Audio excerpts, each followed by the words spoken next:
asalaamu calaykum waraxmatullaahi tacaala wabarakaatuhu. daawadayaal kusoo dhowaada qaysyo raxma channel.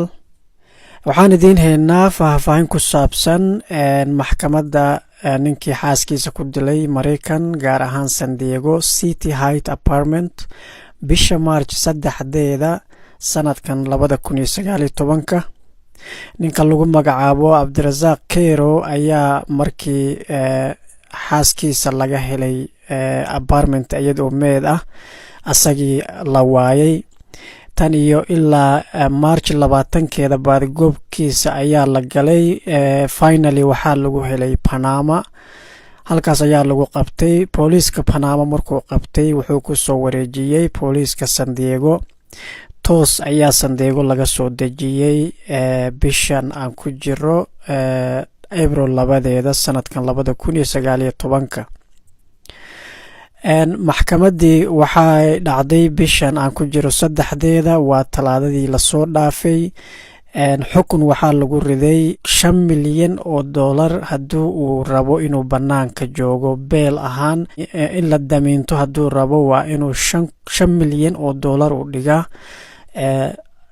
banaanka inuu joogo hadduu rabo, haddii kale xabsigaas ayuu ku jirayaa ilaa maxkamaddu uu uga dhammaato.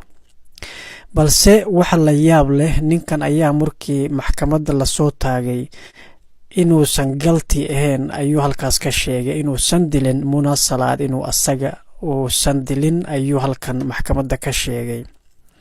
hase ahaatee maxkamaddu weli way sii socon doontaa.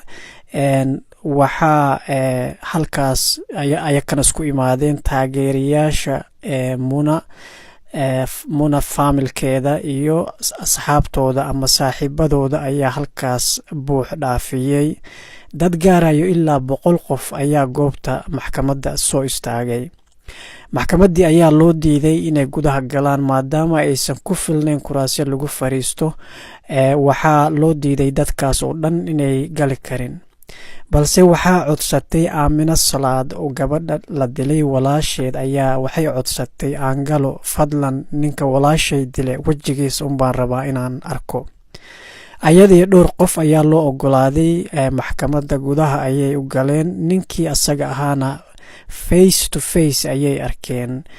Aamina waxay tiri waa sabshaag igu noqotay inaan wajigiisa arko. waxaa ka muuqato wajigiisa nin aan naxariis lahayn, arxan daran. waana dareemayaa, indhihiisana ka dareemayaa. ninkan waana aqaanaa. intuu isoo fiiriyey indhihiisa waxaa ka muuqdo aan ka dareemaya anaa dilay, hayade maxaa kalehe anaa dilay camal ayaa maaragtay body languagekiisa ama indhihiisa aan ka dareemay.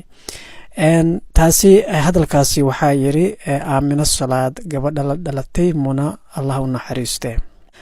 maxkamadan ayaa dib loo ballamiyey bishan aan ku jiro April 12 inuu ku soo laabto Cabdirasaaq Keiro maxkamadda labaad inuu ku soo noqdo bishan April 12 ayaa loo ballamiyey. reerka ama qaraabada Muna ayaa markay arintan ka war heleen dareemahooda la weydiiyey. maxkamaddu markay dhammaatay banaanka ayaa lagu wareystay. warbaahinta markay la hadleen waxay yiraahdeen dhib ma lahan, $5 milyan ma iska bixin karo, jeelkiisa unbuu ku jiri doonaa. annagana meesha kama tageyno, maalin walba oo maxkamadan dhacdo halkan ayaan soo istaagi doonaa ilaa aan ka ogaano xukunkiisa meeluu ku dambeeyay. Aamina ayaa hadalkaas tiri. Aamina waxaa kale oo raacsiisay, waxay tiri Muna jannay ku jirtaa, adiga adduunkana waa lagu iqaabaya, aakhirana waa lagu iqaabi doonaa ayay tiri Aamina Salaad oo ahayd gabadha la dilay walaasheed. waxaa marka isweydiin mudan Cabdirasaaq Keiro oo xaaskiisa dhimatay bisha March 3 sanadka 2019. gabadhaasoo la waayay kabacdii inta la raadiyey gabadha walaasheed meedkeeda ku aragtay gurigeeda ay isla deganaayeen Cabdirasaaq Keiro. maxaa sababay inuu Cabdirasaaq dalka ka baxo oo galo Panama hadduu uusan dilin Muna? maanta markuu la soo celiyey maxkamadda soo istaagay ani ma dilin ayuu yiri. hadduu asaga uusan dilin maxaa sababay inuu Panama aado? haddii uu dalxiis aado ama safar iyo waxaas u baxo wadamada kale ayuu aadi lahaa. Panama meel oo asaas looga dalxiis tago ama qof dad Soomaaliyeed dalxiis tagaana ma ahan.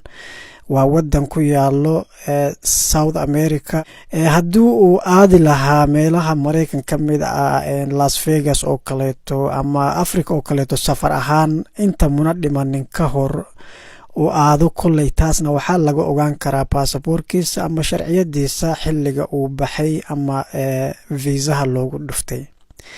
marka waxaa halkan ka muuqato indha adeeg oo maaragtay la yaab leh ninkan oo marka maxkamadda la soo taagay oo la soo istaagay inuusan dilin xaaskiisa.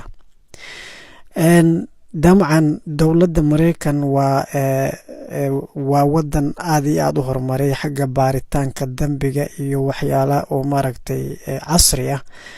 waa wadan lagu daydo, wadan horumar gaare. sababta maxkamadda loo soo taagayna xuquuq ayuu leeyahay qofkan, haddii uu asaga dilay iyo haddii kaleba xuquuqdiisa ayaa la ilaalinaya. ani ma dilin dartiisana laguma daan doono. maxkamadan iyo baaritaanka wax kastana way socdaan. hay-adda dambe baarista ayaa weli wax faahfaahin haba yaraatee aysan ka bixinin dilka Muna. baaritaanka ay ku sameeyeen jirka, dhaawacyada, fingerprintiga la qaaday iyo macluumaadka oo dhan weli waxay la wadaageen haba yaraatee ma jirto. taasina waxaa caddeeyey qaraabada ama ehelada Muna ka dhimatay ayaa waxay yiraahdeen waxa weli nalagu soo wargeliyay oo baaritaanka ku saabsan ma jiraan.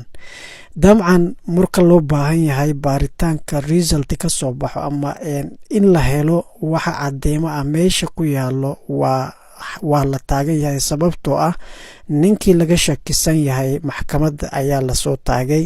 wuxuu maxkamadda la soo istaagay inuu asaga dilin, amnaad galti ayuu la soo istaagay.